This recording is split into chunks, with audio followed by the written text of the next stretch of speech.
જૂનાગઢ ગિરનાર પર્વત પર દત્ત શિખર ખાતે ભગવાન નેમિનાથના મોક્ષ કલ્યાણક દિવસ નિમિત્તે ભીડ ઉમટી હતી।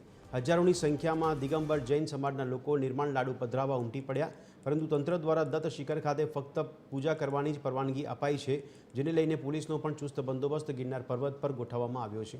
ઉલ્લેખનીય છે કે ગત વર્ષે દત્ત શિખર ખાતે મંદિરના પૂજારી તેમજ જૈન સમાજના લોકો વચ્ચે ઘર્ષણ થયું હતું, જેને ધ્યાનમાં રાખીને તંત્ર તેમજ પોલીસ વિભાગ દ્વારા ચુસ્ત બંદોબસ્ત રાખવામાં આવ્યો છે, તેમજ વહીવટી તંત્ર દ્વારા શાંતિ જળવાય તે હેતુસર જાહેરનામું પ્રસિદ્ધ કરાયું છે।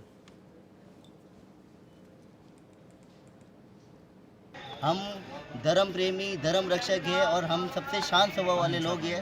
अहिंसावादी लोग हैं जो किसी को भी हानि नहीं पहुंचाते हैं, लेकिन जब भी हमारे तीर्थ की बात आती है सब लोग हमें परेशान करने के लिए आ जाते हैं। तो आज हमारा सरकार से यही विनती है कि जो हमारी मांग है वो हमारी पूरी कर दो।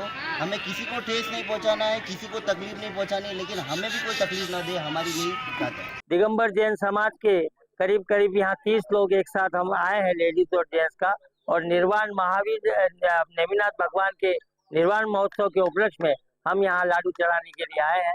ऐसी आस्था रखते हैं और इसीलिए हम यहाँ पधारे हैं। आज बहुत पावन दिन है।